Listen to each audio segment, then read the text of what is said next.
Actual साधारण 29 या 30 डिसेंबरच्या सुमारास यांना प्रोस्टेटिसाइट्सचा त्रास झाला आणि आम्हाला पहिल्यापासून विवेकाचं नाव आम्ही ऐकलेलं होतं आणि आम्हाला अजूनही पुन्हा सांगितलं गेलं की तुम्ही कुठेतरी दुसऱ्या हॉस्पिटलला जा. आधीच्या हॉस्पिटलमध्ये होतो तिथून कार्डिएट जिथे तुम्हाला ट्रीटमेंट मिळू शकेल वगैरे अशा ठिकाणी जा. तर सरांनी लागलीच जगताप सरांना फोन केला. जगताप सरांनी अगदी पहिल्याच रिंगमध्ये फोन उचलला. त्यामुळे आम्ही लागलीच ताबडतोब इथे येऊ शकलो. इथे आल्यानंतर डॉक्टर मिथिलेशने सगळं पाहिलं. मग आणि आमचा जो ओरिजिनल जो प्रॉब्लेम होता तो होता प्रोस्टेटचा. तर त्याच्यामुळे मग झा सरांना बोलवलं गेलं. डॉक्टर झा सर आणि डॉक्टर वेद महाजन असे दोघेही जण तिथे आले आणि त्यांच्या कन्सल्टेशननी वगैरे सगळं पहिले इमर्जन्सी ह्याच्यामध्ये सगळी पहिले प्रिलिमिनरी सगळ्या गोष्टी झाल्या आणि मग आम्हाला रूम अलॉट केले गेली. आणि त्यावेळेला मिस्टर देशमुख खूप अगदी सिव्हिअर पेन होतं त्यांना आणि खूप त्रास होत होता.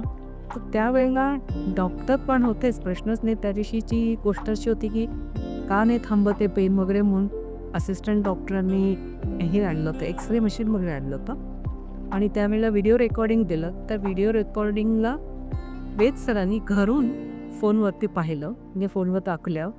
आणि 31चा दिवस असताना देखील मला त्याचं खूप कौतुक वाटतं की 31च्या दिवशी 11:30 पावणे 12 ते आमच्या रूममध्ये हजर नाही. हे फार कौतुकाची गोष्ट आहे. खऱ्या अर्थाने ते डॉक्टर ह्या सेवेला जे एक शपथ घेतली जाते ना नोबल सर्व्हिसची, त्याचं ते मूर्तिमंत उदाहरण वाटलं मला.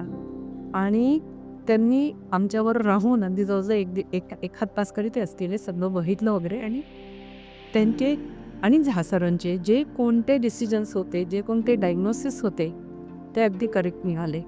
आणि मग त्यांनी आम्हाला एक स्टेप बाय स्टेप सगळे ट्रीटमेंट व्यवस्थित दिला. MRI करायला सांगितलं वेद सरांनी. त्यांना पुढं ॲप्सेसचा डाऊट येत होता, म्हणून MRI केल्यानंतर तो अगदी करेक्ट निघाला ते डायग्नोसिस. आणि मग प्रोसिजर करण्यात आली कॅथेटर वगैरे टाकून.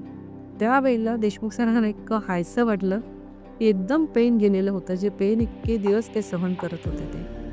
त्यामुळे झा सर आणि वेद सर दोघे जण खूपच सिन्सिअरली, खूप कन्सर्ननी आमच्याशी वागत होते, खूप चांगली काळजी घेत होते आणि मुळात म्हणजे डायग्नोसिस पण करेक्ट होतं.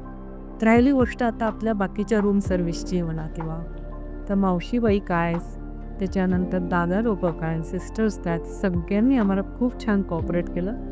की आम्ही तर सर्वांनाच सांगू की विवेकामध्ये जा, तुम्हाला घरच्यासारखं सगळं ट्रीटमेंट मिळेल. म्हणजे कन्सर्न जो एक असतो ना आपुलकीचा, असं काही जरी प्रोफेशनली जरी असलं, कॉर्पोरेटसारखं जरी असलं तरी पण तुम्हाला आधी घरच्यासारखे डॉक्टर सगळेच म्हणजे वर्क सेंटरवरचे डॉक्टर्स काय सगळ्यांकडनं पॅथॉलॉजीमध्ये पण सगळीकडे जिथे मी गेली, इव्हन इन्शुरन्स डेस्कवर पण छोट्या गोष्टी असतात. पण जेव्हा पेशंट असतो त्याच्यावरचा जो माणूस असतो त्याला खूप धावपळ करावं लागते, इकडे तिकडे जावं लागतं. तर त्यावेळेला मला सगळ्यांनी खूप मदत केली.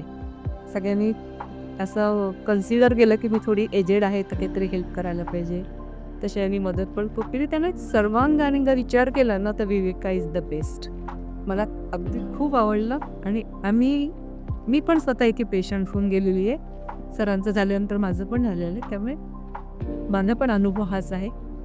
सगळे सध्या पूर्ण स्टाफ पण छान, म्हणून मी माझ्या फीडबॅकमध्ये जे पेपरवर देते सगळे याच्यामध्ये मी एक्सलंट. थँक्यू.